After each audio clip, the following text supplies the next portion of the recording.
I'm gonna win ya. I'm gonna get you one way or another. People who need a flea bath, and gentlemen, this particular response to No Reference Rants will be part one of an ongoing series undermining his generalized and short criticisms of limited government. This is your typical No Reference Rants video, which is he will be known as No Reference Rants from now on. This is your typical No Reference Rants video, short, generalized, and his sheep will lap it up like dogs returning to their vomit. I get into details, and No Reference Rants will respond with the boring card because he doesn't do details. I do, however. Let's begin. I will mention numerous videos I've already done that weren't responses to No Reference Rants, but they do decimate his generalized rubbish. No Reference Rants ridicules those who critique the welfare state. Our federal government does nothing but redistribute income, whether it be from my pocket to his on Medicare, or those welfare bums he whines about. No Reference Rants hasn't looked at the data. He doesn't know that federal transfer payments to individuals, which comprise a slew of federal programs such as food stamps, earned income tax credit and child tax credits, Medicaid, mental health and substance abuse services, etc. Those payments have been 7.3 times the rate of inflation since 1970. It costs a lot of money to support the baby mamas in Los Angeles, Cleveland, Chicago, Detroit, and those other urban cesspools. It also costs a lot to support baby mamas in Mississippi who drop out of high school and have numerous children, but I digress. No Reference Rants also ridicules those who think cutting spending will create jobs, but government can't create wealth. Sure, government could create jobs, but it won't create wealth. The government could commission a dam building project, and if it wanted to create millions of jobs for decades, let those building the dam move dirt with teaspoons instead of shovels or bulldozers. Look at all the jobs that would create. See the two videos coming up on your screen. One showing how massive increases in food stamps, unemployment benefits, and grants to states for infrastructure, above and beyond the increases that were passed by Bush's Congresses and signed by him, that Keynesian ploy failed. In addition, at the end of a previous response to No Reference Rants, I showed how the American Recovery and Reinvestment Act failed, going by the Hussein administration's own predictions. Been there, done that, old man, and it's a lot more detailed and concise than your think progress talking points. Next. Then No Reference Rants wrings his wrinkled hands over the massive population increases in these United States over the past 2 centuries. Don't worry, old man, our birth rate has been dropping precipitously since the 1960s. About 41% of kids are born out of wedlock today, and 70% of blacks. About one half out of all out of wedlock births are to women who only finished high school or dropped out. Is that your grand argument for socialism? Population increases and idiots reproducing? Promised gobs of goodies from my pocket and other taxpayers so long as they vote Democrat? About 60% of all black children live in a home where both parents are not present. 1/3 of all Hispanic children live in a household where both parents are not present. Almost 1/4 of whites. Somehow that's my fault, I suppose. This isn't your grandfather's pop culture. I'm not saying these pukes and perverts don't have the right to engage in sexual intercourse with any other consenting adult. What I am saying is they don't have a right to my money forced from me at gunpoint by a corrupt, evil, vote-buying government in Washington. This welfare state rewards irresponsibility. No Reference Rants has not looked at the data. He purposely clings to generalization and hides behind a small-minded but loud peanut gallery. Washington spends plenty on birth control and family planning, hasn't reaped much reward unless the destruction of the black nuclear family was your goal. If so, mission accomplished. Again, see those videos that were up on your screen. I've done all the heavy lifting. Baldy then says, the government does a ton of things that require some level of socialism we simply could not live without in the 21st century. Do you really want to live without the fire department or the police or the courts, or safe food, or toothpaste. Excuse me, that wasn't in there, sorry. Or safe food, paved roads, or clean air, or air traffic controllers? What the heck?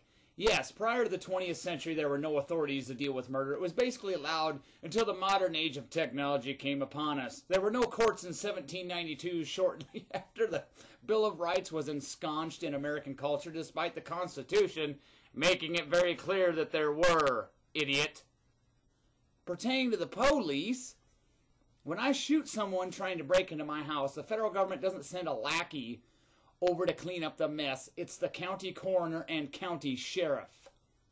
Where's this retard getting the idea it's Washington's duty to create and maintain local police? Allow me to quote No Reference Rants before we go any further. The little man said, "The Constitution is a written instrument." Very good, little fella, you got a gold star. As such, its meaning does not alter. That which it meant when it was adopted, it means now. Good job, little feller.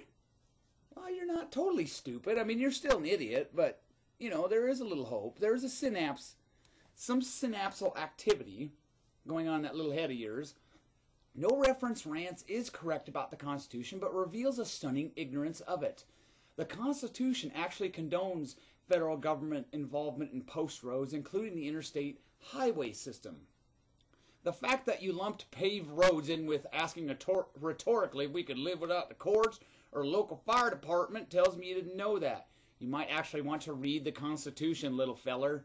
No Reference Rants will attempt to expand the General Welfare Clause, what it means to condone much of what he thinks Washington should be doing, but James Madison already slapped the old man down on that over 220 years ago. I assume No Reference Rants believes the Federal Department of Education is constitutional, despite the Constitution saying absolutely nothing about education. Even FDR agrees with me on that. Education is a state and local task. Whether the interner, of Japanese Americans, FDR agrees with me on that or not, doesn't really matter. The Constitution is very clear. Education is a state and local task, or could be a private task. No Reference Rants seems to also oddly think that a lack of an authoritarian centralized entity implies lawlessness. If so, does that mean if the federal government was dissolved, murder would suddenly be legal? This is a bit off topic, but that would pose massive philosophical problems for you elsewhere. Anyways, nice job erecting a straw man, burning it down, and congratulating yourself. Nice job, little fella. Using his reasoning, since the internet didn't exist in 1792 and now it does, can the federal government monitor the internet without a warrant? Can it peek into all your emails without a warrant? He wouldn't agree with that, and that means he rejects his own logic. As far as air traffic control, Canada's air traffic control is privatized, old man.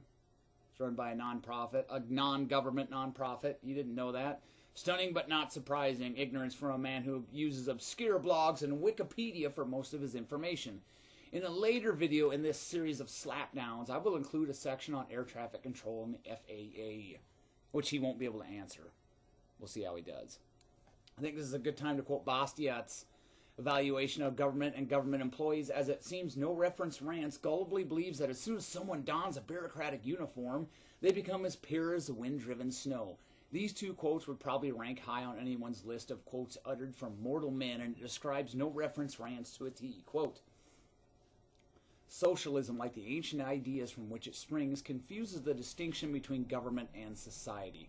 As a result of this, every time we object to a thing being done by government, the socialists, that's you, Brownie, the socialists conclude that we object to it being done at all. We disapprove of state education. Then the socialists say that we are opposed to any education. We object to a state religion. Then the socialists say that we want no religion at all. We object to a state-enforced equality. Then they say that we are against equality, and so on and so on. It is as if the socialists were to accuse us of not wanting persons to eat because we do not want the state to raise grain. End quote. Even though the federal government involvement in construction of post roads is constitutional, that doesn't mean it has to be done by the government. If I object to the government constructing post roads or education people, it doesn't, or educating people, it doesn't mean that I don't want roads built or people educated. No Reference Rants always responds by erecting a straw man argument.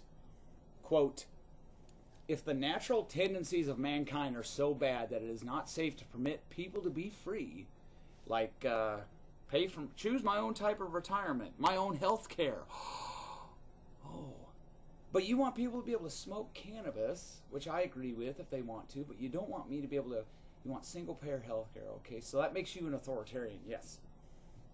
If the natural tendencies of mankind are so bad that it is not safe to permit people to be free, how is it that the tendencies of these organizers are always good?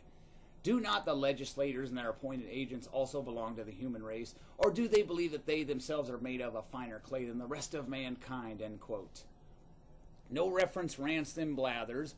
Instead of talking about cutting programs like Social Security and Medicare that we pay into, which means you're putting your hands in my pockets, how about we cut the defense budget instead? We'll deal with the latter part first. I concur with Brownie on the latter part of that. There are a number of things, none of which Obama and his Congress will do, that could reduce defense spending. Ron Paul wanted to do many of those things, and No Reference Rants is so much in favor of that he voted for Obama twice. That's a head scratcher. We could severely reduce the size of our standing army. The founders opposed perpetual standing armies because it would lead to more cases of Congress and a power-hungry executive waging war for reasons that have nothing to do with U.S. national security, such as Vietnam, Korea, and Iraq, and Libya. No offense to my friends who have served in the military, but it must be mentioned. We could begin bringing troops home from countries that we have not declared war on. NATO is a money hole, and if there's to be a counterbalance to Russia, NATO can be that counterbalance without the United States. NATO is a waste of U.S. taxpayer money and time. See the videos coming up on your screen. Hussein Obama is just as much an interventionist as George W. Bush. If you want Pentagon spending reined in, Obama isn't the man to vote for, neither was Mitt Romney. May I suggest, No Reference Rants, pulling your head out of the sand and voting for someone like Gary Johnson who actually wants to do this. But he won't, because he's not really concerned about defense spending unless he can critique a Republican as part of it. It's smoke and mirrors, folks. Those are some easy cuts, but they're not easy when most of our politicians think the U.S. needs to play the role of global policeman and cure every ill in the world, as well as start a new Cold War with China. Go ahead and start a Cold War with China. It will be expensive and nobody will win, but at least the chest thumpers will feel good about themselves. Now to the second part of Brownie's comment concerning Medicare and Social Security. He pretends that people are dipping into his pocket to pay for these programs, but like most pre-boomers and the baby boomers themselves, he's going to get a lot more benefits than he paid in, adjusted for inflation. But he doesn't know this. He hasn't looked at the data. See the two videos coming up on your screen first. Been there, done that. Particularly the link under the first one, where I went into detail over various federal spending trajectories. What percentage of all federal spending was defense, what percent was means-tested welfare spending, and what percentage was Medicare and Social Security over various time frames. I also look at inflation-adjusted spending increases or decreases in various programs over long periods of time. Brownie has not looked at any of this. He hides behind generalization because he's lazy. He likes short, sophomore talking points, does not delve into details. Now to his point, dipping into my pocket is what he says. He pretends. In those previous two videos, I demonstrated that Social Security and Medicare are running off a cliff. Aside from that, here's some pertinent info pertaining to Medicare benefits and the solvency of the program. However, projected costs per Medicare enrollee reflect alternative assumptions provided by the Center for Medicare and Medicaid Services actuaries that incorporate lawmakers' current policy of canceling scheduled cuts in Medicare payment rates. Now, that's a bigger problem with Medicaid, but this is Medicare. Scheduled cuts in Medicare payment rates to physicians and other scheduled spending reductions. The result is significantly higher projected lifetime Medicare benefits than current law assumptions would indicate. Feel free to peruse all the info yourself, but we'll look at the average wage single male earner and his projected Medicare benefits compared to projected taxes paid in, as well as the average/high wage earning couple. Keep in mind the grand budget deal passed by Congress in 1991 and signed by Bush's daddy. The ceiling on HI, Medicare payroll taxes, started moving up. In 1994, that ceiling was abolished. Since then, all your personal income is subjected to those payroll taxes. It's on the employer's side as well. A single male earning the average wage in 2012 dollars, if he reached 65 in 2010, will receive almost 3 times the Medicare benefits than he paid in. If he reaches 65 in 2020, his benefits are slightly more than 3 times his payments. In 2030, the gulf gets even larger as the benefits are almost 3.5 times the payments. As you can see, Medicare is unsustainable. It's been getting almost half its revenue from the general fund for some time. And even before uber conservative limited government, George W. Bush signed the Medicare expansion into law, it was on a crash landing trajectory. No Reference Rance's assertion that people have their hands in his pocket is quite odd. If he's a typical Medicare recipient, and he is, then he's going to take a lot more out than he put in. He'll go to his short talking points Rolodex and demand tax increases on younger folks like me so he can get his roughly 3 times the benefits than he paid in. If myself and other young folks like myself get 3 times the benefits, how long before the inevitable crash of Medicare occurs? For example, could one double the current income tax brackets and expect a doubling of revenue? Not likely. It would work once and that's about it. Keep in mind, Medicare was bleeding red even prior to the baby boomers beginning to exit the workforce. So No Reference Rant stays generalized on this topic and demonstrates he knows nothing about it. As far as Social Security goes, it's reached its apex. Those retiring after 2010, like my father, who retired in May of last year, are going to get the screws put to them in the form of lower benefits, unless he lives close to 90, which is possible considering what I've heard his doctor say about his health and the fact that his father almost lived until 90. He won't receive out of Social Security what he paid in. If he's a typical white male, he will not. As for Social Security, FICA payroll taxes more than tripled from 1950 to 1975, yet it was running in the red from 1976 to 1983. The disability portion of Social Security, created in the late 1950s, has regularly run deficits throughout the years as more and more folks with mood disorders and back pain just can't get up and go to work. So the taxpayers are forced to pay for their lifestyle. This began to gain steam in the 1990s and has accelerated under Hussein Obama. Eager to buy votes and put people under the auspices of the government, the cradle-to-grave mentality has become ensconced in American society.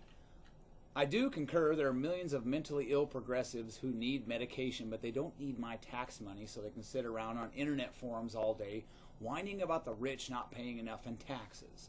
Probably while sitting around swilling beer and smoking cigarettes, too. The disability portion of Social Security was already in dire straits. The continuing recession is just exacerbating it. It's going to be literally broke in a few years, and in about 20 years, those on Social Security are going to see a 22 to 25% benefit cut. The disability portion of Social Security is projected to be broke in fiscal year 2016.